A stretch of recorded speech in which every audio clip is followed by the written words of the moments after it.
महाराजा छत्रसाल जी वो चाहते थे उनकी जो मातृभूमि जन्मभूमि है बुंदेलखंड, बुंदेलखंड को स्वतंत्र करना चाहते थे और बुंदेलखंड को स्वतंत्र करने के लिए उनके पास न तो पर्याप्त सेनाएं थी और न तो पर्याप्त संपत्ति थी, किंतु कई बार जिसके भीतर अद्वितीय शौर्य होता है, अत्यंत प्रखर उत्साह होता है, अगर उन्हें सामने मार्ग न भी दिखाई दे किंतु अखंड पुरुषार्थ के द्वारा कठिनाइयों के चट्टानों को भेदते हुए मार्ग निकाल लेते हैं। और इसी समय बुंदेलखंड का जो मऊ नामक स्थान है, वहाँ पर अफगान खान नाम का जो औरंगजेब का सेनापति था, बहुत ही पराक्रमी था।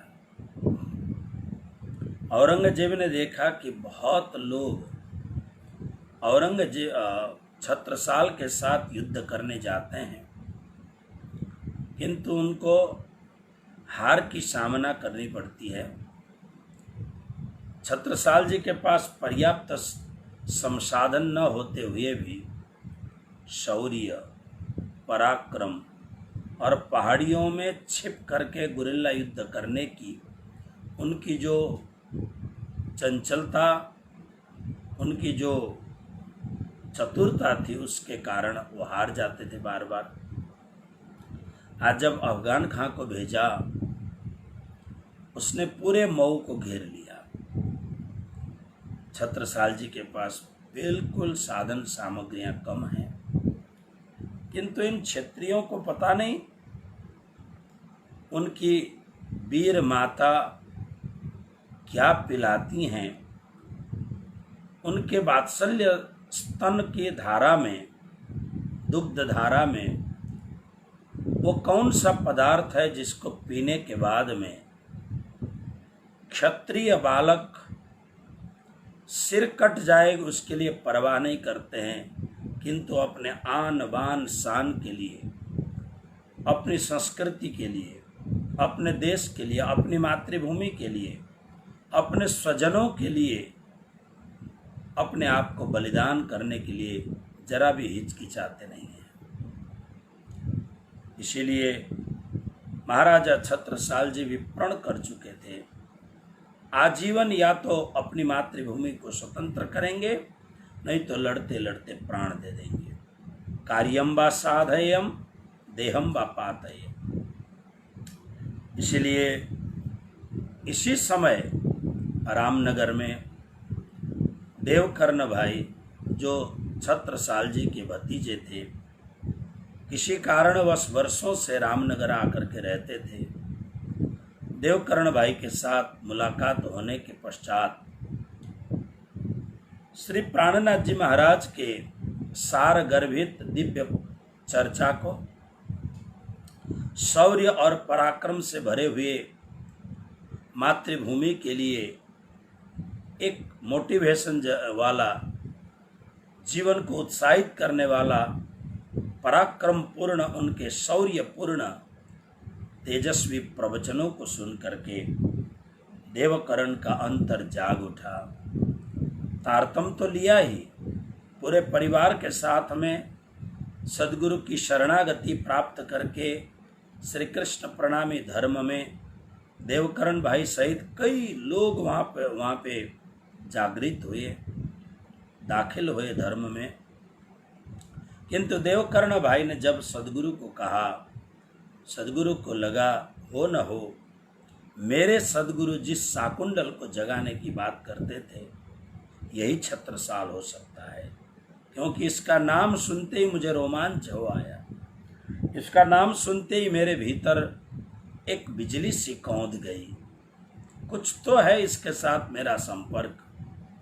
फिर देवकर्ण भाई माध्यम बन करके मऊ में स्वामी जी सबको पन्ना की दिव्य धरा पर, किलकिला नदी के पावन तट पर, अमराई घाट के सुंदर स्थल पर, बाईजू महारानी के संरक्षण में हजारों हजारों स्वामी जी के पीछे चलने वाले उनके अनुयायी सुंदर साथ को वहाँ पर रख करके लालदास जी आदि मुट्ठी भर सेवकों को साथ में लेकर के स्वामी जी मऊ पधारते हैं। राजा ने पहले परीक्षा लेने के लिए छद्म वेश में दर्शन किया। छद्म वेश में दर्शन करने पर राजा भी अत्यंत आकर्षित हो गया। ये परस्पर का चुंबक होता है ना, एक आपस का एक आकर्षण होता है। बस फिर छत्रसाल जी आए हैं, दर्शन किए हैं, और उनके साथ जो छत्रसाल जी के रानियां थीं, कुछ रानियों ने यहाँ दर्शन किया, कुछ वहीं पन्ना में थी। किलकिला नदी के तट पर अमराई घाट से लगभग 2 किलोमीटर आगे ऊपर की ओर जाने पर वहाँ पर चोपड़ा की हवेली है, जो छत्रसाल जी का दरबार था, जंगलों के बीच में वहाँ पर रहती थी। और जो यहाँ इनके साथ थी उन्होंने दर्शन किया और स्वामी जी के श्री चरणों में छत्रसाल ने मस्तक नमा दिया आखिर, क्योंकि छत्रसाल की मुरादें पूरी हुई।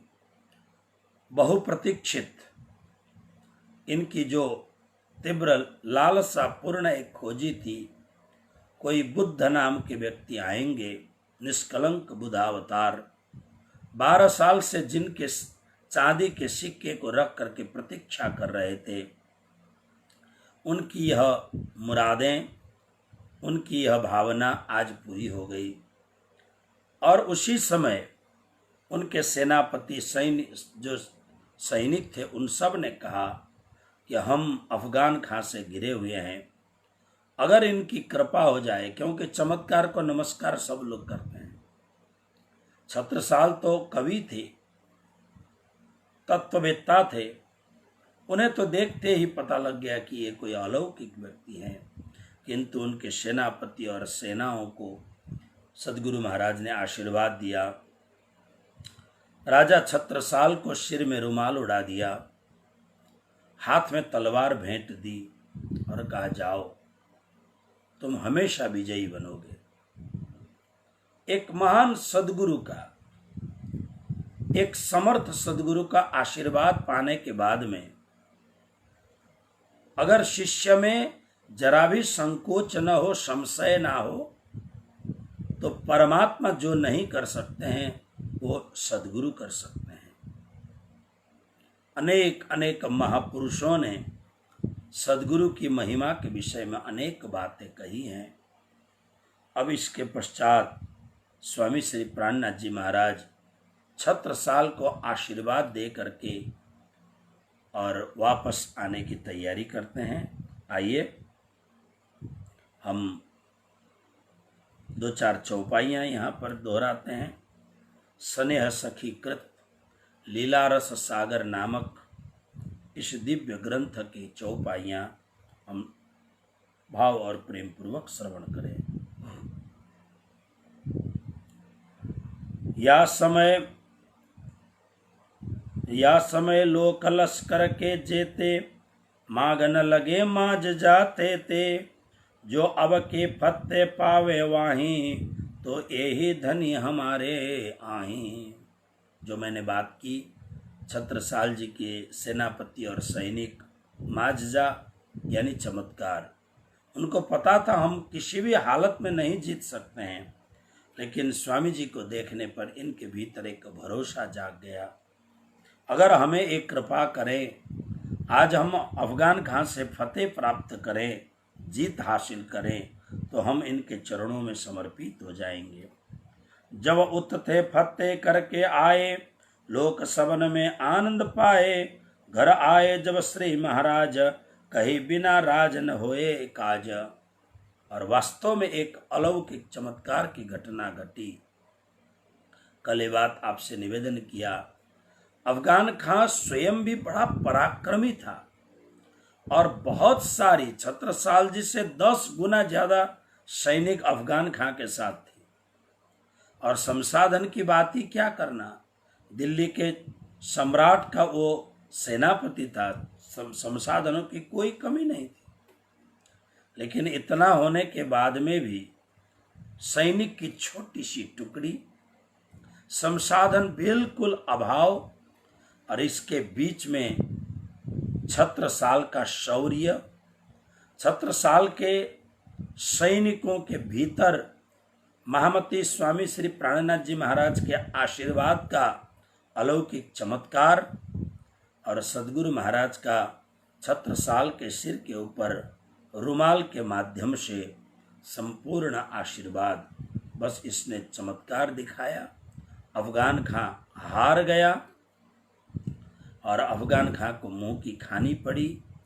और उसके बाद में जब पूरा फतेह हासिल करके, जीत हासिल करके, इधर श्री प्राणनाथ जी महाराज क्या करते हैं, फेर महाराजे देखा पटतार तम, अब बेहवार छुटे जाग खड़ी आतम, जो श्री राज पधारे पन्ना माही, तो एक चित्ते सेवा कीजे ताही। छत्रसाल ने तो एक ही बात विचार किया, अब मैं इनके ही शरण में रहूंगा। और जैसे छत्रपति शिवाजी समर्थ गुरु रामदास के चरणों में रह करके वो अध्यात्म विद्या का आर्जन भी करते हैं और मुसलमानों के विरोध में अपनी सनातन संस्कृति को और भारत को मुक्त करने के लिए निरंतर प्रयत्न करते हैं, अब मैं भी इनके ही चरणों में रहूंगा। ऐसा विचार करके ये अब पन्ना अपने मऊ में, मऊ भी इनकी राजधानी थी, इनका वहाँ पर एक ऑफिस था। इधर स्वामी श्री प्राणनाथ जी महाराज अब पन्ना पधारे, धाम धनी परना में आए, सब साथ न मिल आनंद पाए, मऊ को धनी पधारे जबहीं, मझले रानी तारतम सुनी तबहीं। इधर क्या हुआ, अमराई घाट में अस्थाई साधन बना करके बाईजू महारानी के साथ में श्रुति परंपरा में कहीं पर लिखित उल्लेख नहीं है प्राचीन ग्रंथों में, किंतु एक श्रुति परंपरा के माध्यम से ऐसा कहा जाता है, श्री प्राणनाथ जी महाराज के साथ पन्ना आते आते 5000 सुंदर साथ, जिसमें पुरुष थे, स्त्रियां थी और बच्चे थे। कई कई लोग तो पूरे घर के घर स्वामी जी के साथ चल पड़े थे। तो ऐसी श्रुति परंपरा है, तब से लेकर के आज तक लोग कहते आ रहे हैं, लगभग 5000 लोग श्री प्राणनाथ जी महाराज के साथ रहते थे। तो भले बहुत सारे लोग थे, तो इधर सब लोगों को श्री बाईजू महारानी के संरक्षण में, तेज कुंवरी बाईजू महारानी के संरक्षण में छोड़ा गया था। श्री प्राणनाथ जी महाराज के साथ साथ में बाईजू महारानी का एक अमिट इतिहास है। बाईजू महारानी अत्यंत बुद्धिमानी थी, बहुत ही बड़ी विदुषी थी। और श्री प्राणनाथ जी महाराज के साथ ये जो बहुत बड़ी संख्या में भक्तगण चलते थे, इनका सब कुछ व्यवस्थापन का कार्य बाईजू महारानी संभालती थी। यानी और भी लोग थे, लेकिन मूल में बाईजू महारानी कमांडिंग करती थी। मेरता से स्वामी श्री प्राणनाथ जी महाराज के परम शिष्य जो अग्रवाल थे, राजाराम भाई, ये इतना सब कुछ भेजते थे।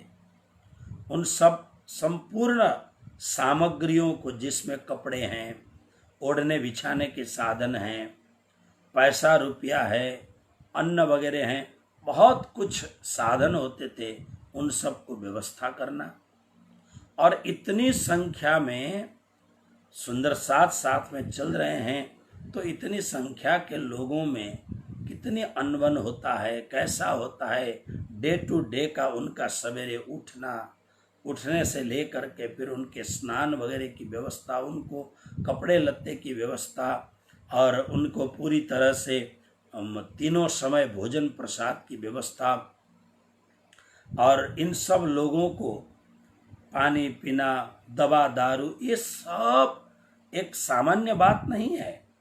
आप देख सकते हैं, लोग घर में 4 लोग हो ना तो भी लोग परेशान हो जाते हैं। 2 बच्चे होते हैं और पैसा बहुत होता है लोगों के पास, लेकिन सोचते हैं कि इन बच्चों को कैसे पढ़ाएंगे, आजकल पढ़ाई का खर्चा बहुत लगता है, इस तरीके से विचार करते हैं। और घर में उसमें भी 6 जने हों, अगर माता पिता भी साथ में हों, तो कई बार घर के बहू को, लड़के को बोझा हो जाता है कि आजकल तो बहुत काम करना पड़ता है, खर्चा बहुत है। 50,000 महीने के कमाने के बाद में भी लोगों को परेशानी होती है, घर कैसे चलाएं। जिनके घर में 10-15 लोगों की रोटी बनती हो, अथवा जिनके घर में आज भी 10-15 लोगों की प्रसाद की व्यवस्था होती हो, पूरे गांव में चर्चा चलती है, अरे भाई उनके घर में तो 2-3 चाचे भतीजे सब साथ में रहते हैं, भोजन एक साथ होता है, बहुएं सब मिलकर के भोजन बनाती हैं, बड़ी अच्छी व्यवस्था है, गांव में चर्चा होती है, इलाके में चर्चा होती है। तो आप समझिए, हजारों की व्यवस्था करने में कितनी परेशानी होती है। आप लोग समझ सकते हैं, हम लोग जो आश्रम में रहते हैं, गुरु महाराज की कृपा से आश्रम का जो दायित्व हम लोगों को मिला है, आश्रमों में बहुत लोग रहते हैं, आने जाने वाले लोग रहते हैं, हर प्रकार के लोग आते जाते हैं। इस लॉकडाउन के समय में भी, जहाँ पर लगभग मार्च, अप्रैल, मई, जून, जुलाई, अगस्त का आज 7वीं तारीख है, जहाँ पर बिल्कुल आवक का कोई साधन नहीं है, लेकिन इस समय भी पूरे बैलेंस के साथ आश्रम को चलाया जाता है। और फिर होता क्या है, जैसे हमारे यहाँ बड़ौदा में कोई भी सरकारी आदमी आ जाए, अथवा सेवा करने वाले आदमी आ जाएं, अथवा कोई भी ऑर्गेनाइजेशन के गांव में अनेक प्रकार के लोग आते रहते हैं, हर प्रकार के इन्वेस्टिगेशन और ये सब करने के लिए। बस एक ही बात होती है, यद्यपि यहाँ पर कबीर मंदिर है, स्वामीनारायण मंदिर है, अंबाजी का मंदिर है, शिव जी का मंदिर है, लेकिन कोई भी इस गांव में आता हो, उन लोगों की पूरी व्यवस्था केवल फक्त श्री कृष्ण प्रणामी मंदिर में ही होती। बड़े बड़े हॉल हैं, बड़े बड़े सब कुछ है और लोगों के, लेकिन सब लोगों को एक आशा की किरणें दिखाई देती हैं कि अगर गुरु महाराज के पास जाएंगे, समस्या का समाधान होगा, भोजन प्रसाद यहाँ मिलेगा, मतलब। और राज्य महाराज की इतनी बड़ी कृपा है, गुरु महाराज की इतनी बड़ी कृपा है, सब चलता रहता है। लेकिन ये साधारण बात नहीं है सब लोगों को। और इस समय भी जबकि कोरोना का ऐसा संक्रमण है, फिर भी अब मंदिर को सरकार ने खोल दिया है, खोलना चाहिए करके, ज़्यादा लोग नहीं इकट्ठा कर सकते हैं, लोगों को मना करते हैं अभी 2-4 महीने नहीं आओ, लेकिन फिर भी लोग आते ही हैं, बोले नहीं बहुत दिन हो गया, एक बार दर्शन तो कर आते हैं। तो इस प्रकार से व्यवस्था करना सामान्य बात नहीं है, लोहे के चने चबाने जैसा है। लेकिन राज्य महाराज की कृपा से और गुरु महाराज के आशीर्वाद से सब होता रहता है ना। वो एक भजन है ना, क्या बोलते हैं, करते हो तुम कन्हैया मेरा नाम हो रहा है। सब काम परमात्मा करते हैं अगर उनको समर्पित करके किया जाए तो। बाईजू महारानी बहुत ही कुशलता से पूरे कार्य का संचालन करती थी। साथ में अगर श्री प्राणनाथ जी महाराज नहीं हैं तो श्री प्राणनाथ जी महाराज जैसे 3 समय चर्चा करते थे, इसी प्रकार बाईजू महारानी भी चर्चा करती थी। प्रातः काल की चर्चा, मध्याह्न काल की चर्चा और रात्रि काल की चर्चा, पूरी चर्चा। और बाईजू महारानी साक्षात श्यामा स्वरूपा है, अमलावती की वासना है। उनका बहुत ही देखने में भी बाईजू महारानी अतिशय सुंदर थी, क्योंकि क्षत्रिय कन्या थी और वैसे भी अत्यंत परम सुंदरी थी। और जीवन में अनेक अनेक नियमों के द्वारा, जैसे सोने को आग में तपाने पर कैसे सोना चमकता है, बाईजू महारानी ऐसी स्त्री थी कि वो अनेक अनेक नियमों, तपस्या, इन सब चीजों के द्वारा वो सोने की तरह चमकती थी। उनके मुखारविंद पर जो एक ओज और तेज था, लोग आंख नहीं जुदा सकते थे। ऐसा अपूर्व सौंदर्य की खानी थी तेज कुंवरी माता श्री बाईजी महारानी, जिनको आज प्रणामी आलम में स्वामी श्री प्राणनाथ जी महाराज के साथ साथ में उनकी पूजा होती है प्रणामी धर्म में। तो यहाँ जब चर्चा करती थी अमराई घाट में, श्री प्राणनाथ जी छत्रसाल जी से मिलने मऊ चले गए। अब इस बीच में उस समय चल के जाना होता है, कोई ऐसे संसाधन तो है नहीं, इसलिए चल करके जाएं और वहाँ फिर कुछ दिन रहें फिर आएँ, तो इसमें 15 दिन लग जाते हैं, महीने भी लग जाएं। इधर बाईजू महारानी अपना कार्य चालू करती थी और साथ में बहुत सुंदर साथ होते थे।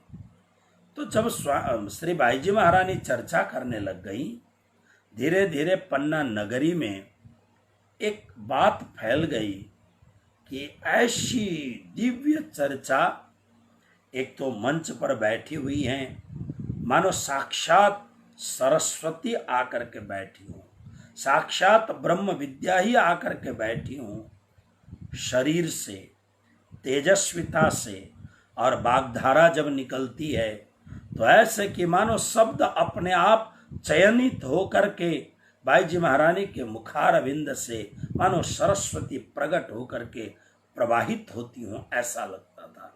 तो पूरे परिसर में एक हवा फैल गई कि ऐसी दिव्य चर्चा देवी करती हैं कि ऐसा लगता है मानो साक्षात व्यास पर स्वयं सरस्वती अपनी वाग्धारा प्रवाहित कर रही हूँ। लोग आने लग गए, सुनने लग गए। और इसी समय छत्रसाल महाराज की कुछ रानियां और उसके बाद में उनकी जो सेविकाएं हैं, सब भी आकर के दर्शन करते हैं। दर्शन करते ही हृदय में अपार आनंद हुआ। बिल्कुल 2 किलोमीटर से ज़्यादा नहीं होगा, किलकिला नदी के तट आकर के सीधा अमराई घाट में आना और बाईजी महारानी की दिव्य चर्चा को श्रवण करना। और फिर इधर सरलता क्या हुई, बाईजी महारानी स्त्री हैं और ये रानियां स्त्री हैं, और आप जानते हैं कि स्त्रियों में घुल मिल जाना जल्दी हो जाता है, फिर बातें भी शुरू हो जाती हैं। तो बाईजी महारानी का अपूर्व तेज और उनका परम सौम्य स्वभाव और उनकी मातृत्व परम वात्सल्यता से रानियां अत्यंत प्रभावित हो गई। तो श्री प्राणनाथ जी महाराज मऊ से अभी पन्ना वापस आए, इससे पहले बाईजी महारानी ने क्या किया देखिए। श्री बाईजी राजे कृपा किन्हीं, अखंड निध मजली रानी को दिन ही, दिल में कछु रही नहीं सक, मजली रानी ने पहचाने हक। मजली रानी यानी छत्रसाल जी की बहुत सारी रानियां थी, उनमें से मजली रानी कहते हैं जो बीच की हैं, माइली बोलते हैं मजली रानी, वो बहुत ही पढ़ी लिखी और विदुषी थी। इन्होंने चर्चा सुनी, सुनने के बाद में जब बाईजी महारानी के चर्चा से अत्यंत प्रभावित होने के बाद में इन्होंने कहा मुझे दीक्षा दे। तो श्री प्राणनाथ जी महाराज न होते हुए बाईजी महारानी ने मझली रानी और उनकी सखियों सबको विधिवत तारतम महामंत्र दे करके मझली रानी को दीक्षित कर दिया। यानी श्री कृष्ण प्रणामी धर्म निजानंद संप्रदाय में मझली रानी को दाखिल कर दिया। और उन्होंने कहा, देखो रानी, मुझे जहां तक विश्वास है तुम्हारे पतिदेव बुंदेलखंड के नरवीर हिंद केसरी महाराजा छत्रसालजू स्वामी जी के परम भक्त बन जाएंगे। और जब स्वामी जी आएंगे तुम्हारे चोपड़ा के हवेली में, जब उनको पधराया जाएगा, स्वामी जी सबको साथ लेके चलते हैं, लेकिन अनन्य कृष्ण भक्त होने के नाते जिसने तारतम महामंत्र नहीं लिया है, अगर उसके हाथ का पानी भी नहीं पीते हैं। इसलिए रानी, आपने तारतम लिया है, परिपक्व सुंदर साथ बनो, और आपके घर में जब सदगुरु महाराज की पधरामणि हो तो महाप्रसाद बनाने का परम सौभाग्य आपको ही प्राप्त होगा। इधर मछली रानी के हृदय में इतना अपार आनंद हो गया है कि कब सदगुरु पधारेंगे, कब महाराजा पधारेंगे और हमारा घर पावन बनेगा, हमारी राज हवेली पावन बनेगी। इस भाव से अंदर ही अंदर परम भाव से मन अत्यंत उद्वेलित हो रहा है। तो क्या होता है देखिए, जब मऊ से आए श्री जी साहेब, मछली पहचान के सेवा करी तब, और अंदर के पीछे रही जेती, बातें करन लगी सब तेती। जब महाराज पहुँचे आए ठौर इन, तब बातें करी आगे आए तिन। आए महाराज रसोई के बखत, सेना कर ठाड़े थे श्री जी के तित। अब स्वामी श्री प्राणनाथ जी महाराज पधारे। आने के बाद में जब अमराई घाट में स्वामी जी उतरे, भाई जो महारानी सहित सुंदर साथ ने अपार हर्ष के साथ में, जय जयकार के साथ में महामती प्राणनाथ जी महाराज की पुनः अत्यंत वहाँ आओ भगत की, बहुत स्वागत सत्कार किया। और उसके बाद में छत्रसाल महाराज भी अपने मूल राजधानी मऊ से पन्ना आ चुके थे। आने के बाद में अब एक ही बात हुई कि जितना जल्दी हो सके श्री प्राणनाथ जी महाराज को अपनी हवेली में लाया जाए, चोपड़ा की हवेली में लाया जाए। तो इस बात से विचार करके राजा, रानी, महामंत्री, सेनापति और फिर राजा के जो राजकुमार थे, उन सब ने मिल करके अब स्वामी जी को तुरंत लाया जाए। अब उस समय लाने के लिए पालकी में, जिनको अत्यंत सम्मान पूर्वक लाया जाता था, पालकी में बैठा करके लाया जाता था। छत्रसाल जी महाराज स्वयं पालकी लेकर के श्री प्राणनाथ जी महाराज को अमराई घाट से चोपड़ा की हवेली तक लाने के लिए आगे बढ़े हैं। देखिए, इसके बीच में जब छत्रसाल के अंदर पूरी तरह से भाव जाग गया, तो यहाँ सनेह सखी महाराज कहते हैं, देख कांप्यो कुल दज्जाल आही, लग्यो सोर करने सिपाह माही। ए नहचे मोहे मारेंगे इन ठौर, मेरी इन दो उन से चले न जोर। काहू काहू दिल में कलयुग आए, बद फैली जो दही सिखाए। आए आप आए के माहे बैठा, जो था इन्हें सेना में जेठा। क्या हुआ देखिए, श्रेयांसी बहुविघ्नानि, जहाँ अच्छा कार्य होता है वहाँ पर विघ्न जरूर होता है। छत्रसाल जी महाराज को जब संपूर्ण रूप से समर्पित देखा, तो उनके बिल्कुल नजदीक में रहने वाले सेना के बड़े या कोई न कोई, जिनको श्री प्राणनाथ जी महाराज के प्रति श्रद्धा नहीं उठी, ऐसा संभव है, श्रद्धा नहीं हुई, उनको लगा कि अब ये राजा, क्योंकि राजे महाराजे खाने पीने आनंद करने वाले लोग, अब ये भगत बन जाएंगे तो हमारा तो रोजगार खत्म हो जाएगा, जैसे भैरव सेठ के यहाँ हुआ था। तो मैंने पहले भी बात कही थी, कुरान में, बाइबल में और हमारे शास्त्रों में एक बात लिखी है, क्योंकि कुरान बाइबल में जो बात है वो शास्त्रों से ही लिया गया है। और उनके भीतर में अगर कोई कशिश या कोई दिव्यता आई है तो वो दिव्यता देने वाले तो परमात्मा ही है। चाहे वो मोहम्मद के भीतर दिव्यता प्राप्त हो, चाहे वह जीसस के भीतर दिव्यता प्राप्त हो, चाहे मूसा आदि पैगंबर के भीतर दिव्यता प्रदान करने वाले तो वही ईश्वर ही तो है, परमात्मा ही तो है। तो इसलिए जो भी दिव्यता नाजिल हुई है, जो भी दिव्यता उन्हें प्राप्त हुआ है, उस दिव्यता में बात तो सबकी एक सी होती है। इसलिए तो स्वामी जी ने यही तो पूरे सबको समझाना चाहा, भाई लड़ना व्यर्थ है। जो जो महापुरुष जहाँ जहाँ जन्मे, उनकी तपस्या, उनकी भक्ति, उनके हृदय की सरलता होने के नाते परमात्मा ने उनको कृपा की। लेकिन उनके भीतर से जो बात प्रकट हुई है, वो बात चाहे वो शास्त्र में देखो, चाहे कुरान में देखो, चाहे बाइबल में देखो, चाहे इंजिल में देखो, चाहे तौरेत में देखो, कहीं भी आप देखो, सबकी बात वास्तविकता, तथ्यात्मक जो सत्य की बात, तो सबकी एक ही होती है। एकम सत्य विप्रा बहुधा वदंती। और सब जगह पर एक बात लिखी हुई है, कोई भी अच्छा कार्य करने के लिए आप संलग्न हो, कटिबद्ध हो, कमर कस लें, तो आप देखना विघ्न बहुत आते हैं। शास्त्रों के इतिहास को आप पढ़ें।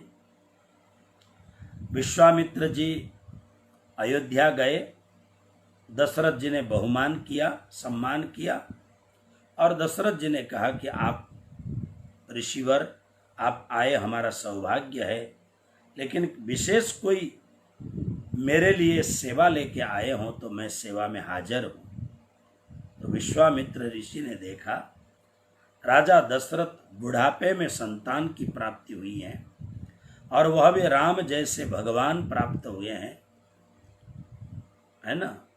ऐसे परम हितकारी प्रभु को प्राप्त करके एक क्षण भी दशरथ छोड़ना नहीं चाहते हैं। क्या मैं मांगूं तो देंगे? बार बार दशरथ के कहने पर विश्वामित्र ने कहा कि हे राजन, मैं और किसी काम से नहीं, मैं राम और लक्ष्मण को लेने आया हूँ, थोड़ा काम है। क्या काम है? कि हमारे यज्ञों में जब हम यज्ञ करते हैं, और आपने गीता पढ़ी है, मेरे साथ गीता का अनुष्ठान आपने किया है। गीता में यज्ञ का मतलब केवल अग्नि प्रज्वलित करके आहुति डालना, यही यज्ञ नहीं है। भगवद गीता में द्रव्य यज्ञ, तपो यज्ञ, योग यज्ञ तथा परे, स्वाध्याय ज्ञान यज्ञश्च यतयः संशित व्रताः। कोई भी आप अच्छा कार्य करें, वो अच्छा कार्य यज्ञ है। आप रास्ते में जा रहे हैं, आपको पता लगा कि यह आदमी बहुत भूखा है, आपने उसको भरपेट भोजन दिया, यह यज्ञ है। आप कहीं भी जा करके कुछ भी पवित्र कार्य करते हैं, वह यज्ञ है। हमारे यहाँ भरोड़ा में गेट के अंदर, मंदिर के गेट के अंदर प्रवेश करेंगे तो गेट के दाहिनी ओर अनाज का ढेर लगा हुआ है, और वह अनाज आदमियों के लिए नहीं है, वह अनाज पक्षियों के लिए है। प्रातःकाल एक व्यक्ति को नियुक्त कर दिया है, प्रातःकाल दैनिक पूरा भर करके पक्षियों को दाने डाले जाते हैं, और हजारों कपोत, हजारों पक्षी आकर के दाना को चुगते हैं और अपने भूख को मिटाते हैं। इसी तरह समाधि के पास में अनाज को रखने के लिए और पक्षियों को पानी पिलाने के लिए वहाँ पर संसाधन लगा दिया है। क्योंकि हमारे यहाँ नियम है, कीड़ी को कण देना, हाथी को मण देना, कोई भी नीडी पीपुल हो उसका संरक्षण करना, ये हमारा दायित्व होता है। और इसमें भी गुरु जी श्री 108 मंगलदास जी महाराज, जिन्होंने प्रणामी धर्म के 400 वर्ष की परंपरा में धर्म को सेवा के साथ जोड़ दिया, और हमारा जो पूरा बचपन है वो उनके ही श्री चरणों में उनको देख करके, उनसे सीख करके, उनके चरणों के द्वारा हम लोग पले बढ़े हैं, तो निश्चित रूप है कि धर्म के साथ में सेवा की सुरभि तो होनी ही चाहिए। कोई भी करें यज्ञ है तो आप देखिए, किसी भी यज्ञ में आप देखना हमेशा कोई न कोई विघ्न आता ही आता है। विश्वामित्र कहते हैं कि हम यज्ञ शुरू करते हैं तो राक्षस राज रावण के दूत, रावण के राक्षस आकर के हमारे यज्ञ कुंड में हड्डियां डाल देते हैं, हमारे यज्ञ कुंड में मलमूत्र का विसर्जन करते हैं।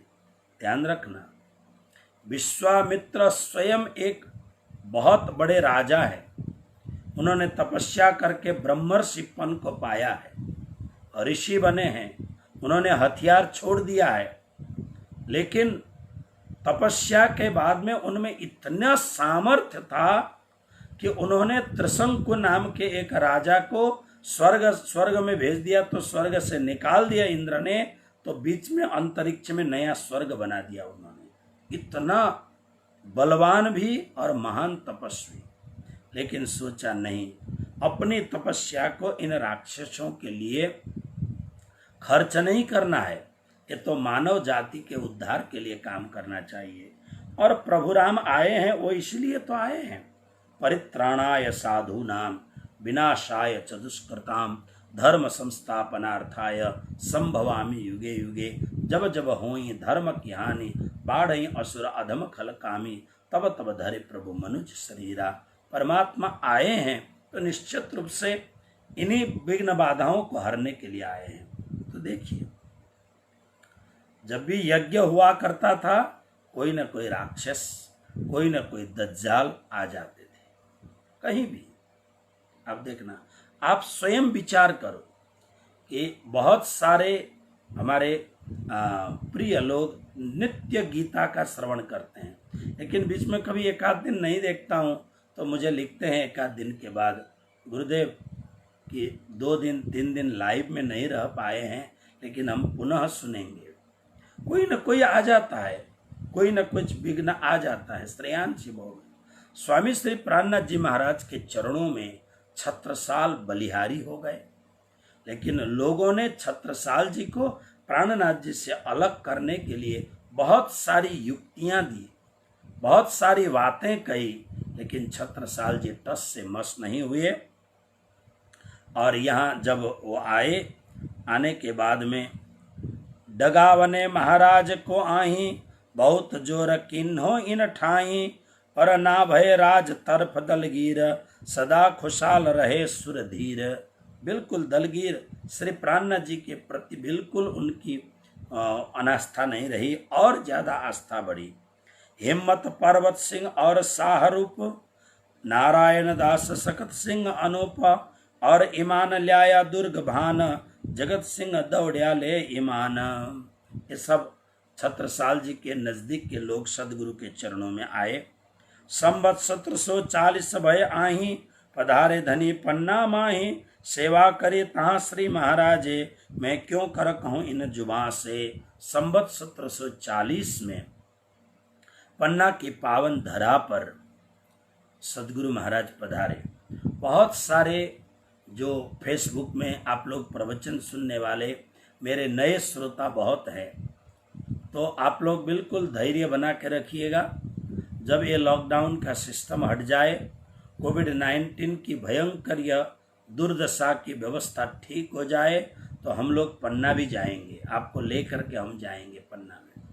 मुझे तो यद्यपि अभी जाना था, अमेरिका से आने के बाद में मुझे तीनों पीठ के दर्शन के लिए मैं जाता हूँ, लेकिन इस बार मैं नहीं जा पाया हूँ। हम लोग सब जाएंगे, पन्ना जाएंगे, नौतनपुरी जाएंगे, महामंगलपुरी धाम जाएंगे और भद्रावतीपुरी धाम में विश्राम करेंगे आकर के। तो ये संवत 1740 में स्वामी श्री प्राणनाथ जी महाराज पन्ना पधारे हैं। महाराज जी ने बहुत सेवा की, यह बात सखी ये जो स्नेह सखी कह रहे हैं। और ऐसी पहले थोड़ी सी बात कर रहे हैं, काहो करे न करसी कोई आज तक अपने सदगुरु की सेवा, इतनी सेवा न तो किसी ने किया था, न तो कोई कर रहा है और न तो कोई कर सकेगा। जब को उपजो इंड जोई, यह ब्रह्मांड जब से पैदा हुआ है, सबकी सेवा शास्त्रों के माही, लिखी सबे ब्रह्मांड में आई। जैसे पांव भरे हैं जिन्न, तैसे सबे लिखे हैं तिन्न, इन विचार कर देखो आई, ब्रह्म सृष्टि अपने दिल माही। जब से सृष्टि बनी है, बड़े बड़े लोगों ने जो सेवाएं की हैं, उनकी सेवाओं को शास्त्रों के पन्नों में अमिट इतिहास के रूप में लिखा हुआ है। लेकिन छत्रसाल जी ने जो सेवा सदगुरु की न भूतो न भविष्य थी, अब तो चौपड़े में ले जाने के लिए तैयार हो गए और पालकी लेकर के आए।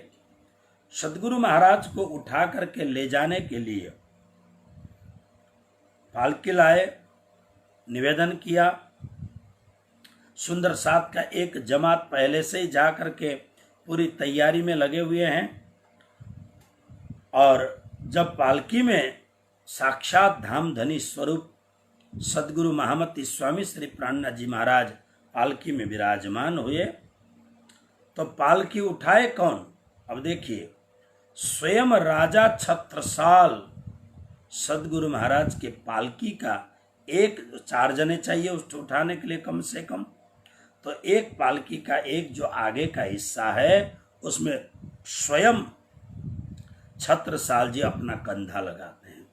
आप विचार करिए, सदगुरु की सेवा, परमात्मा की सेवा लोगों से नहीं, खुद से करनी चाहिए।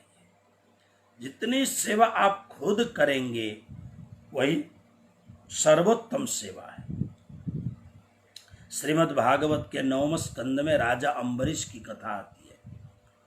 दुर्वासा, जिसके लिए दुर्वासा को सुदर्शन चक्र ने पूरा विश्व घुमाया था, अम्बरीश का अपमान करने पर अम्बरीश ने पूरा, वो तो अखंड भूमंडल के चक्रवर्ती सम्राट, अकंटक सम्राट थे, राज्य का सब काम छोड़ करके केवल श्री कृष्ण की सेवा करते थे। घर में पति और पत्नी मिलकर के राज्य में, अपने राजधानी में बहुत सेवा, अपने खुद से सेवा करते थे। इसलिए आज छत्रसाल जी महाराज ने पालकी एक तरफ खुद उठाए, कांधे उठाई आप महाराज, एक तरफ कुंवर ने उठाई, दूजी तरफ महाराजा सुहाई, ले चले चौपड़ा को सुखपाल, महाराज होए के खुशहाल।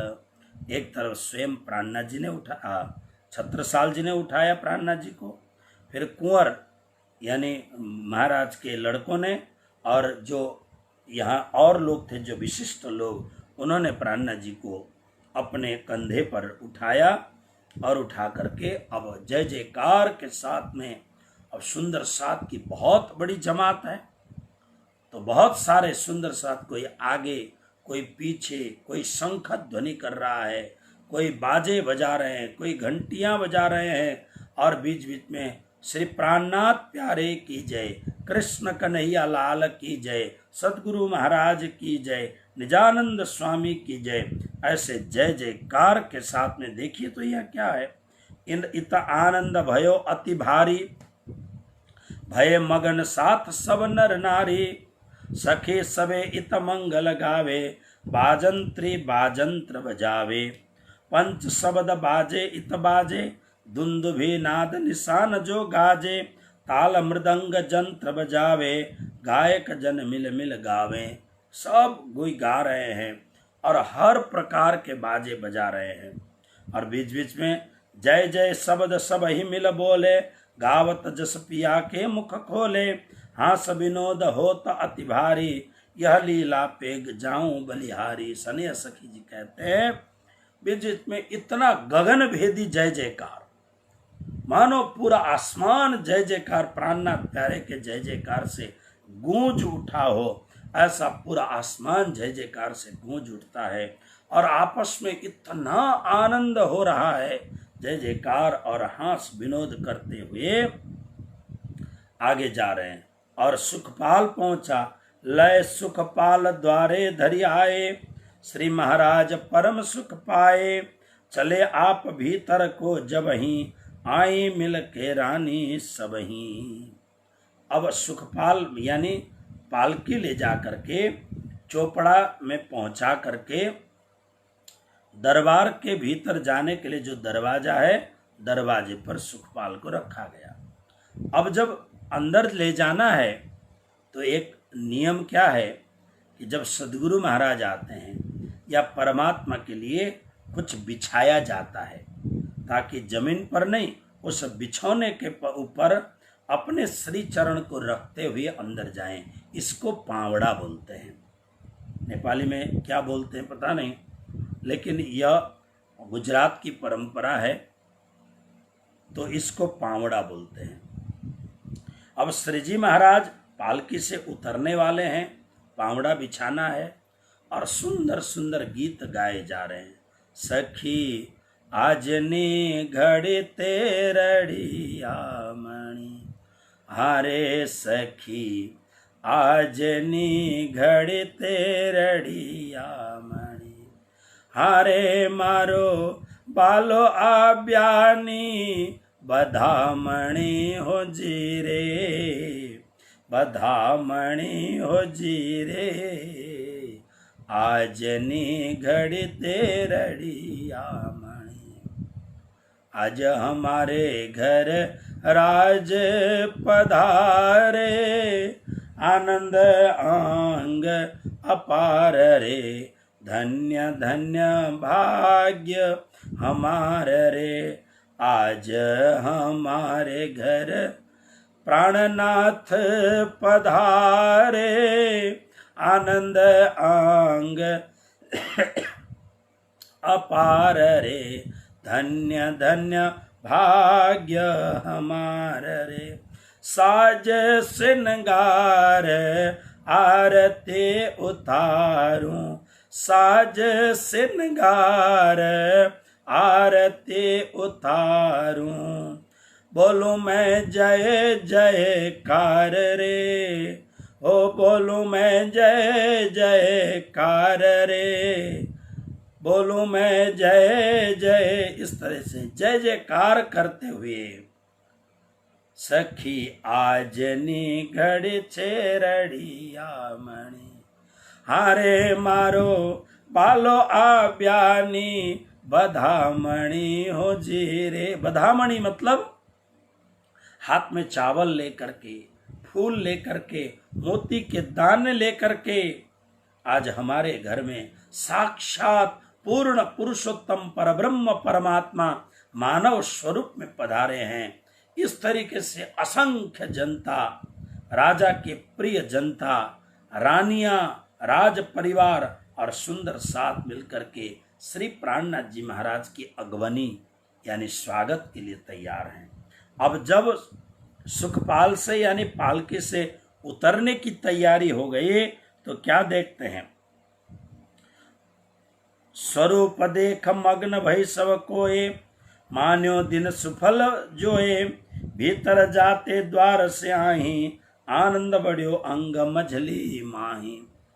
अपार आनंद सबको हो रहा है, परम आनंद सबको हो रहा है। लेकिन जो मझली रानी थी, यहाँ इस बात को नोट किया गया है, बाईजू महाराज ने जिस रानी को पहले से श्री प्राणनाथ जी महाराज की सेवा के लिए तैयार किया था, इतनी भक्ति भर दी थी, इतना भाव भर दिया था, मानो रानी का रोम रोम पुलकित हो रहा है, रोम रोम नाच रही है नानी। और जो ही वो आगे आई तो कहते हैं आनंद बढ़्यो अंग मझली माही, यानी मझली रानी को सविशेष परम आनंद हो रहा है। इसलिए क्या हुआ, अति उमंग सो पावड़ो कीन्हो, मूल संबंधी अपनो चिन्हो, तब मझली रानी सारी डारी, सो महाराजे रोष कर टारी।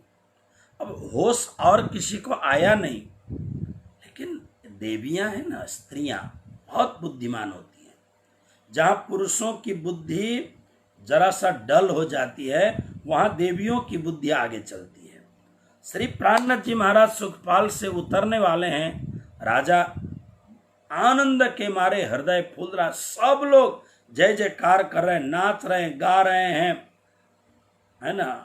आज हमारे घर राज पधारे, आनंद अंगा पार रे, धन्य धन्य भाग्य हमारो रे, बस गा ही रहे हैं सब।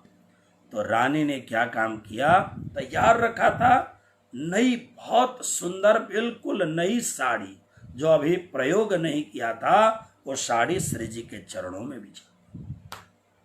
सुखपाल से उतरना और मजली रानी की जो साड़ी है उसके ऊपर चरण रखते हुए, रानियां और भी थी, लेकिन यह सूझबूझ, यह अनंत भक्ति और अपने परम सौभाग्य को प्राप्त करने का यह जो मन में उत्सुकता और बुद्धिमत्ता, ऐसे समय पर बुद्धिमत्ता मझली रानी ने, बाईजू महारानी ने पहले बताया था, चरण में साड़ी डाल दी, इतनी सुंदर सोने की जरी वाली साड़ी डाल दी।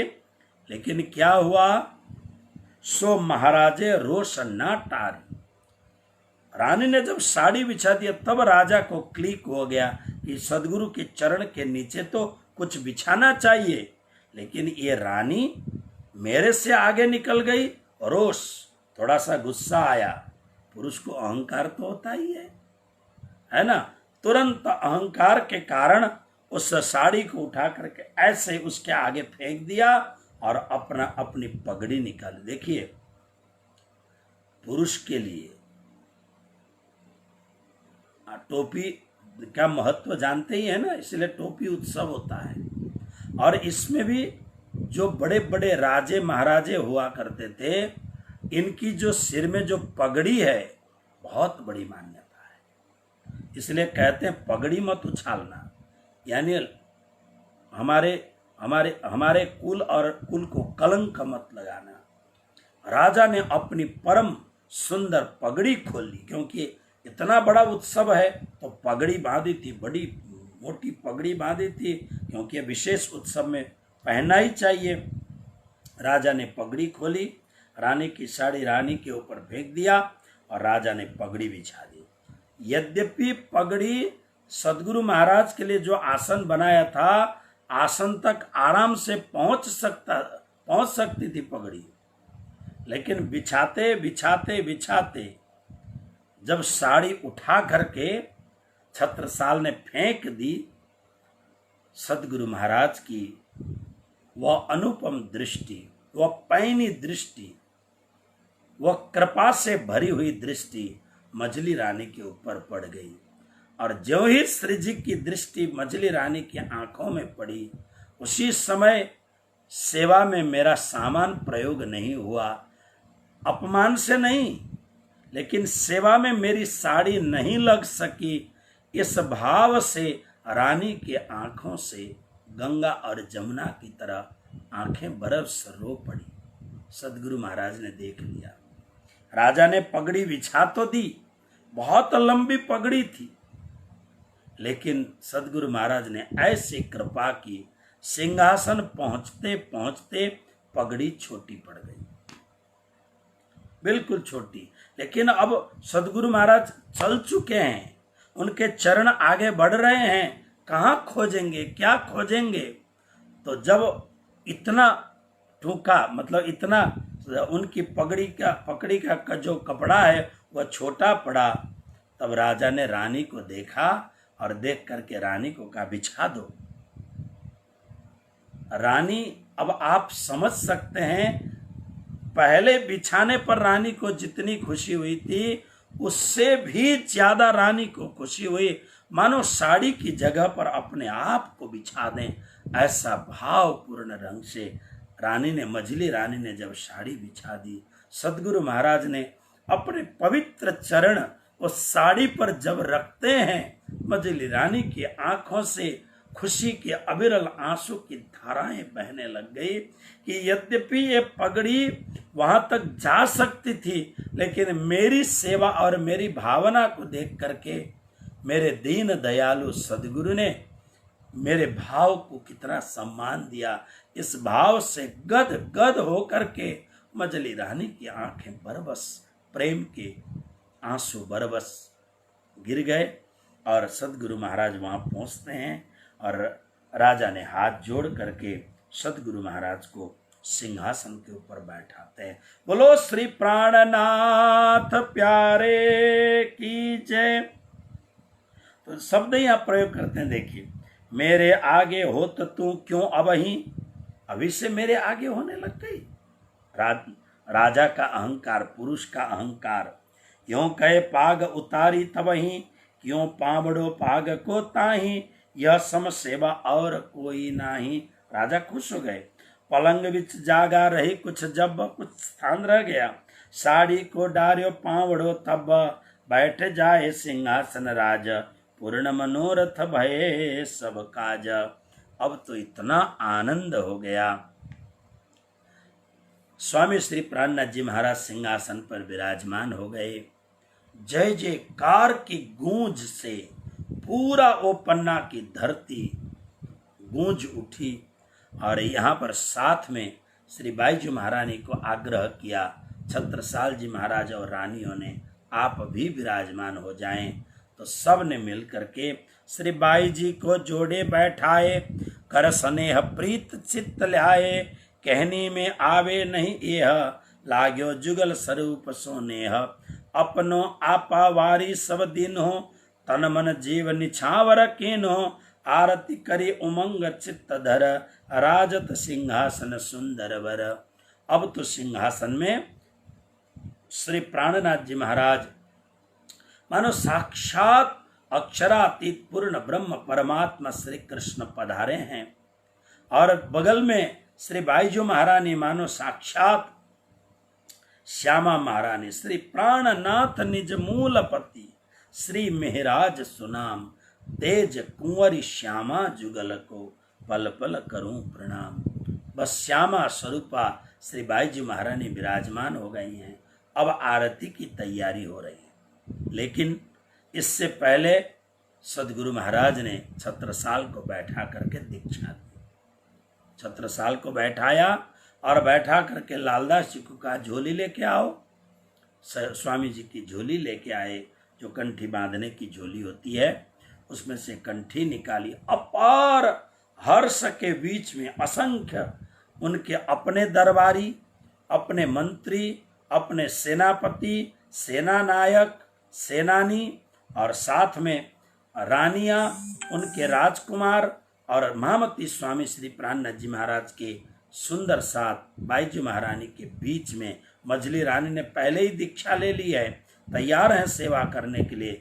और रानियों के साथ में स्वामी श्री प्राणनाथ जी महाराज ने छत्रसाल जी महाराज के गले पर तुलसी की अत्यंत सुंदर माला कंठी डाली और उसके बाद में सिर में रुमाल रख करके सब लोगों के देखते देखते श्री प्राणनाथ जी महाराज ने अपने सुंदर सात में से अनुपम शिष्य, महान शिष्य, जो अपने सदगुरु का नाम, सदगुरु का यश, सदगुरु की कीर्ति 14 लोक में फैला सकें, ऐसे अपने परम शिष्य को दीक्षा देने लग गए। और पूरा सुंदर सात समाज पायो निज नाम, आत्म जागी, आत्म जागी, आत्म जागे, पायो धनी नाम, आत्म जागी। संपूर्ण सुंदर सात समाज भाव विह्वल हो करके यह अनुपम, यह जो दृश्य है, इसके साक्षी बनते हुए जागनी के सुंदर सुंदर पद गाने लग गए। और स्वामी जी ने छत्रसाल के गले में तुलसी की माला पहनाकर और कान में वही मंत्र जो श्याम जी के मंदिर में अक्षरातीत पूर्ण ब्रह्म परमात्मा धाम धनी ने श्री देवचंद्र जी महाराज को सुनाया। और श्री देवचंद्र जी महाराज ने महामती स्वामी श्री प्राणनाथ जी महाराज यानी मेहराज ठाकुर को 12 वर्ष की उम्र में, 2 महीना बाकी था, उस समय 12 वर्ष की उम्र में श्री प्राणनाथ जी महाराज को सुनाया था।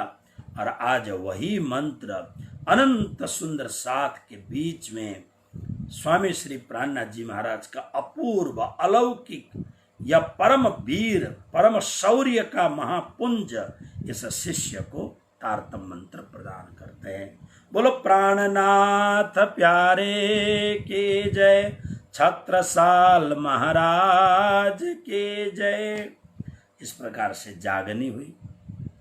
छत्रसाल जी खड़े हो गए और खड़े होने के बाद में दंडवत प्रणाम किया और दंडवत प्रणाम करने के बाद में श्री प्राणनाथ जी महाराज को अब भेंटी देनी पड़ेगी, भेंट देनी पड़ेगी, दक्षिणा देनी पड़ेगी। तो चंदन बंदन करके सिर माला वगैरह पहनाया और पहनाने के बाद में कहा कि श्री प्राणनाथ के धर्म पर जो कोई लावे ईमान। छत्रसाल जी कहते हैं श्री प्राणनाथ के धर्म पर जो कोई लावे ईमान, छत्रसाल तिन ऊपर तन मन धन कुर्बान।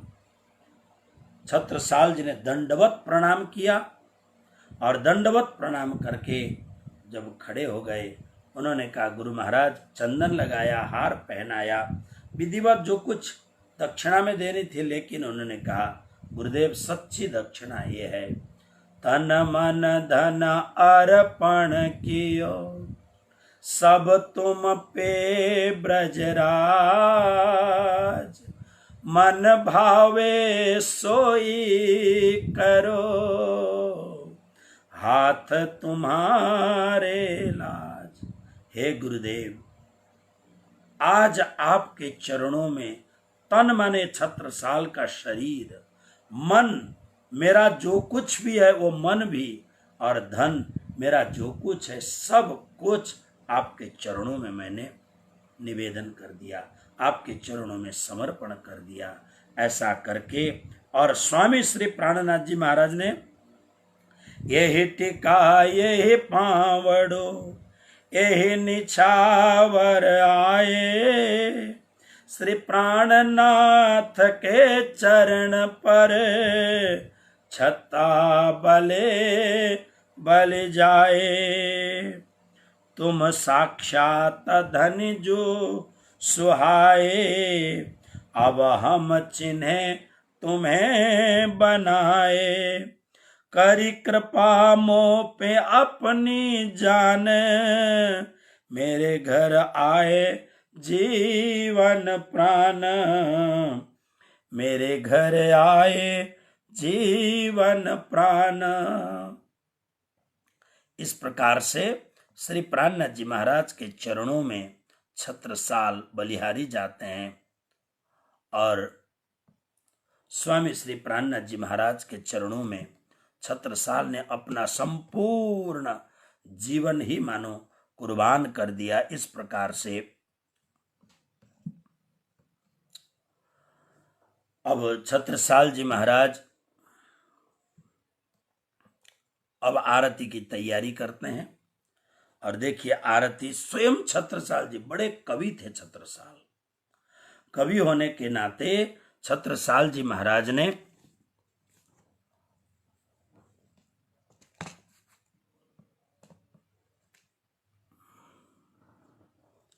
कवि होने के नाते खुद पद बना करके, और देखिए पूरी पंचारती सजी हुई है और पंचारती सज करके पूरी रानियों के साथ में, और छत्रसाल जी महाराज सदगुरु महाराज की आरती उतारने लग गए। आरती स्वयं आरती बना करके, आशु कवि थे और आरती उतारते जाते हैं और आरती के पद गाते हैं, जो श्री कृष्ण प्रणामी धर्म निजानंद संप्रदाय में प्रत्येक आरती के पहले यह पद गाया जाता है, चाहे वो प्रातःकालीन मंगल आरती हो। आप लोग बहुत सारे आप सुंदर साध भक्त वृंद मेरे साथ मंगल आरती में प्रातःकाल आप लोग फेसबुक के माध्यम से जुड़ते हैं, तो आप लोग सुनते हैं।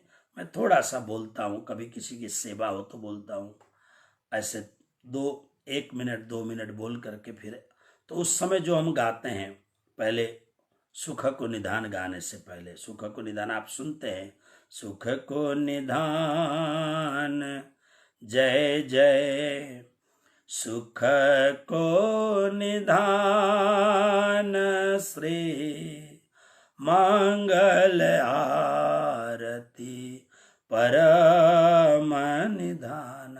यह प्रातःकालीन मंगल आरती गाने से पहले यह पद जो अभी गाएंगे पूर्ण ब्रह्म ब्रह्म से न्यारे ये गाया जाता है। फिर उसके बाद में श्रृंगार आरती 9 बजे होती है। फिर 12 बजे थाल भोग की आरती होती है। फिर उसके बाद में संध्या आरती होती है। संध्या आरती कृष्ण कंचन थाली चहुमुख दिवला दीपक ज्योत प्रकाश, यह आरती होती है। फिर रात को पौढ़ावनी आरती होती है कि आरती करूं मारा बालाजी ने केरी मारे हयड़ के हर सन माए। लेकिन सभी आरती से पहले छत्रसाल जी महाराज द्वारा विरचित स्वविरचित यह अत्यंत भावपूर्ण जो आरती है, यह आरती गाई जाती है। देखिए यह आरती कैसी है, आप लोग भी मेरे साथ गा सकते हैं। अब आरती तैयार हो गई सज धज करके, और तैयार हो करके आरती उठाते हैं और उठा के गाना प्रारंभ करते हैं। श्री पूर्ण ब्रह्मा ब्रह्म से न्यारे, आनंद अखंड अपार, शिव सनकादि आदिक इच्छित, शेषन पाए पार। छत्रसाल जी कहते हैं आरती में क्या बोल रहे हैं, मैं आज इतना परम सौभाग्यशाली हूं, आज मेरे घर में साक्षात पूर्ण ब्रह्म परमात्मा पधारे हैं। लेकिन भावपूर्ण शब्द में शब्द का एक सुंदर सम्मिश्रण देखिए, पूर्ण ब्रह्म मेरे घर आए। लेकिन ये कौन है, ब्रह्म से न्यारे। ब्रह्म मतलब ब्रह्मा, विष्णु भगवान, नारायण भगवान, और निराकार ब्रह्म, ओमकार ब्रह्म और अक्षर ब्रह्म से भी परे, पर के पदे परम पद। तो ये जो परमात्मा है, जो ये सबसे परे जो रहते हैं, ऐसे और जो भी हैं सब ब्रह्म हैं। चाहे वो ब्रह्मा हो, भगवान विष्णु हो, भगवान शंकर हो, नारायण भगवान हो, ओमकार ब्रह्म हो, अक्षर ब्रह्म हो, ये ब्रह्म है, पूर्ण ब्रह्म नहीं है। पूर्ण ब्रह्म तो एक ही होता है, अक्षरातीत पर ब्रह्म परमात्मा। और आज मानव के स्वरूप में, आज मुझे जगाने के लिए, मेरे हाथ को थामने के लिए, आज वो सब ब्रह्मों से परे जो पूर्ण ब्रह्म परमात्मा हैं, वो मेरे घर पधारे हैं। आनंद अखंड अपार, इतना आनंद आ रहा है कि यह आनंद अखंड भी है और कोई पार नहीं पा सके, ऐसा आनंद है। और सदगुरु महाराज की महिमा का बखान करते हुए कहते हैं, शिव सनकादि का आदि के इच्छित शेषन पावे। कोई पार नहीं पा सकता इनके गुणगान को गाने के लिए। क्या बोलते हैं, अगम जानी के निगम कहाए, खोजे खोजे पचिहारे, जानी मूल धनी अंगना अपनी, सो घर आए हमारे। वेद जिसको निगम कहते हैं, हम जिस ब्रह्म को नहीं जान सकते ऐसा वेद कहते हैं। ब्रह्मा विष्णु महेश भी जिनको खोज खोज करके थक गए, लेकिन आज वही परमात्मा मुझे अपना साथी यानी श्री परमधाम की अंगना है ऐसा जान करके आज मेरे इस नश्वर घर में भी पधारे। सो घर आए हमारे, अकेले नहीं आए, कैसे आए, श्री ठाकुरानी जी सखियन सोधा, लीन्हे संग पधारे, त्रिगुण फास के फंद परे थे, धनी सो फंदा निर्वारे। अकेले नहीं है, श्री ठाकुरानी जी यानी साक्षात श्री परमधाम की श्यामा जी महारानी, मतलब बाईजू महारानी के रूप में अभी विराजमान हैं। वो ठाकुरानी जी, वो भी अकेली नहीं अपनी परमधाम की सखियां यानी पहले जगी हुई जो सुंदर 7 ब्रह्म सृष्टि हैं, वो सब को लेकर के लीन है संग पधारे, साथ साथ में आए। और मैं कैसा था पहले, मैं भगवान राम का भक्त था, लेकिन त्रिगुण फांस के फंद परे थे। मैं आज तक त्रिगुण के फंदे में पड़ा हुआ था। भगवद गीता में मैंने आपको निवेदन किया है, अर्जुन को भगवान ने श्री कृष्ण ने कहा था, अर्जुन त्रैगुण्य विषया वेदा निस्त्रैगुण्यो भवार्जुन निर्द्वंदो नित्य सत्वस्थो निर्योग क्षेम आत्मवान। अर्जुन, वेद त्रिगुण वाले हैं यानी सतोगुण रजोगुण तमोगुण। यदि तुम मुझे पाना चाहते हो त्रिगुण से ऊपर उठ जाओ, यानी वेद भी जहां नहीं पहुंच सकते हैं वो मेरा धाम है, ऐसा कृष्ण कहते हैं। त्रिगुणातीत बनो। आज छत्रसाल कहते हैं मैं भक्त था, मैं कोई नास्तिक नहीं था, लेकिन मैं त्रिगुण में फंसा हुआ था। मतलब कि आज तक मैं ये समझता था कि ब्रह्मा विष्णु महेश ही सब कुछ है, लेकिन जब मेरे धनी घर में आए, जब उन्होंने मुझे तारतम सुनाया, तब मुझे पता चला ब्रह्मा विष्णु महेश तो एक ब्रह्मांड के प्रशासक हैं।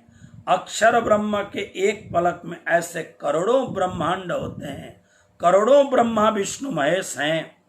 मैं पहले यही समझ के बैठा था यही सबको, यही पूर्ण ब्रह्म परमात्मा है, लेकिन मैं त्रिगुण के फंदे में पड़ा हुआ था। आज त्रिगुण से निकाल करके त्रिगुणातीत मुझे बना दिया। सो फंदा निर्वारे, धनी ने मुझे आज उस फंदे से, उस फांसी से, त्रिगुण के फांसी से, कर्मकांड के फांसी से निकाला मुझे और मुझे अपने चरणों में स्थान दिया।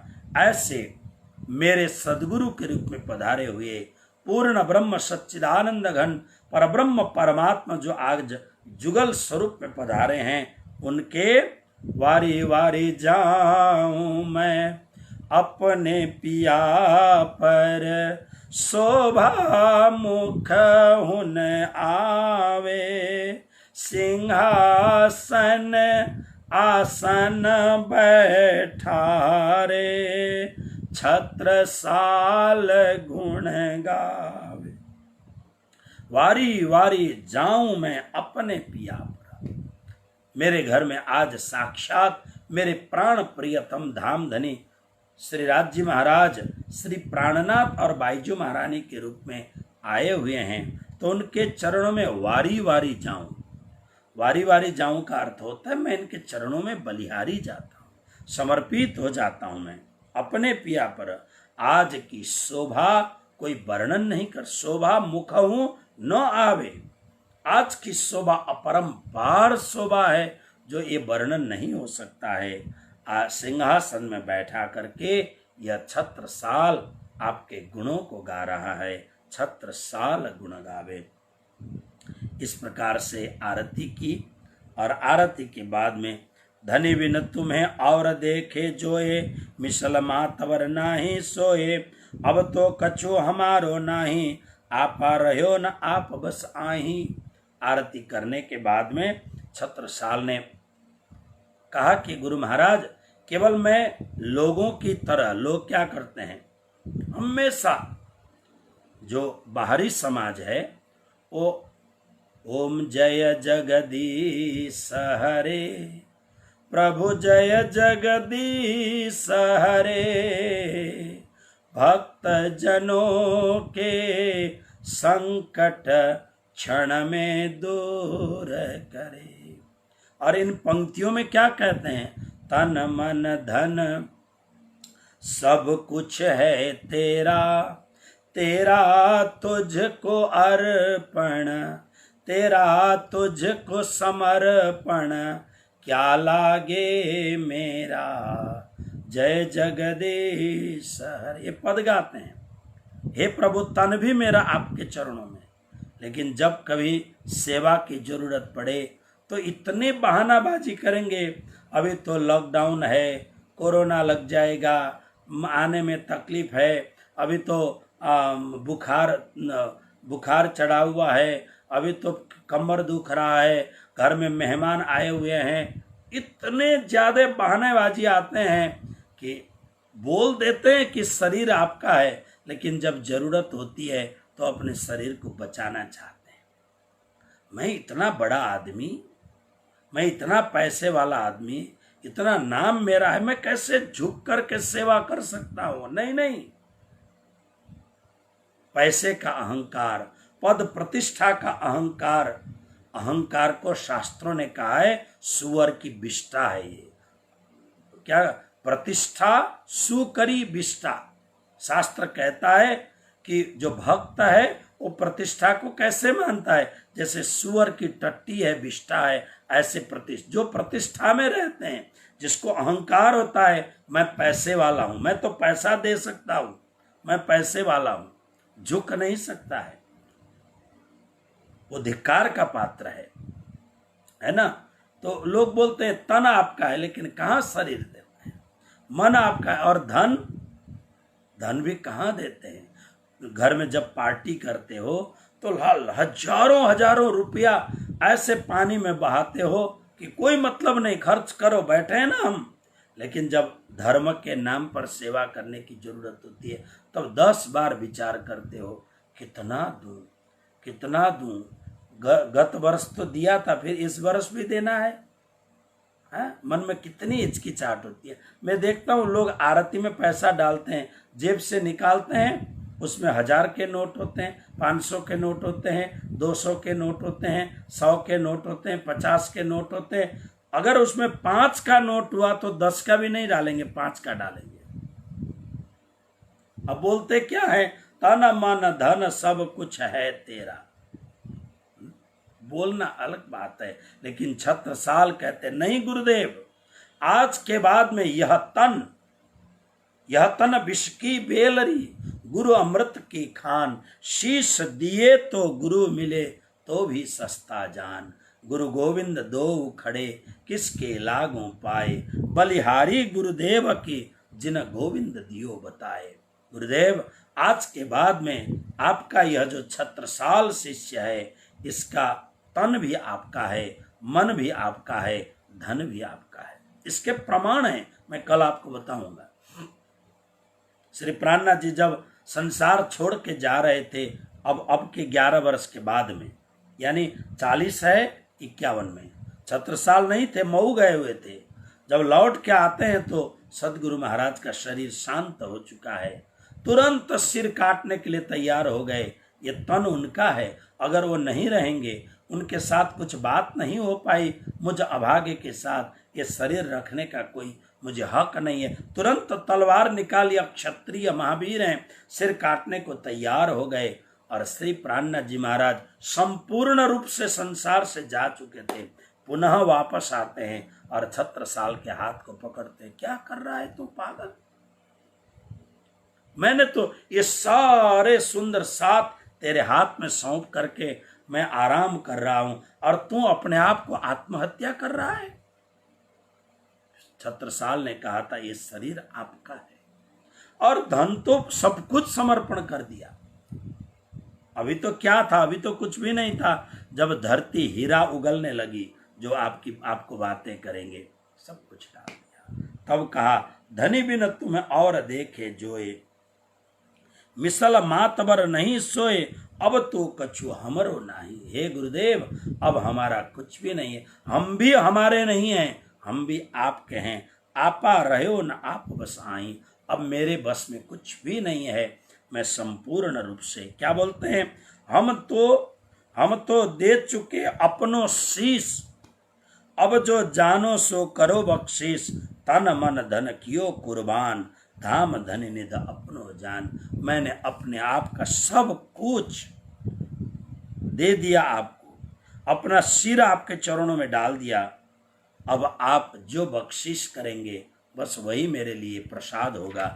ऐसा तब बोले श्री जी साहिब, हम देखे राजपात साह सब, पर जो करनी अंकुर की आही, सो देखी हम इन ठाई। श्री जी भी गदगद हो गए। ऐसा अपूर्व शिष्य जिसकी खोजी के लिए जामनगर छोड़ करके निकल पड़े हैं सदगुरु की आज्ञा को पालन करते हुए। ऐसा परम, देखिए शिष्य तो आते जाते रहते हैं, लेकिन ऐसा कोई अपूर्व शिष्य आता है जो गुरुदेव का नाम, गुरुदेव के काम को आगे बढ़ाने वाला शिष्य होता है, तो गुरु का हृदय प्रफुल्लित हो जाता है, गदगद हो जाता है गुरु का हृदय। ऐसा लगता है कि मानो सब कुछ इस शिष्य के भीतर उड़ेल दें, डाल दें, निछावर कर दें। ऐसे सदगुरु के हृदय में आनंद प्रकट होता है। इसलिए श्री जी कहते हैं प्राणनाथ जी कि आज तक हमने कितने राजे और महाराजा से मुलाकात की, लेकिन ऐसा छत्रसाल जैसा न तो हुआ था कभी और न तो होगा, न भूतो न भविष्यति। आगे साधो संतों ने गायो, धर्म गुरु शिष्य को जो बतायो, सो तो सबे यहाँ जो भयो, सबको भरम अब उड़ गयो।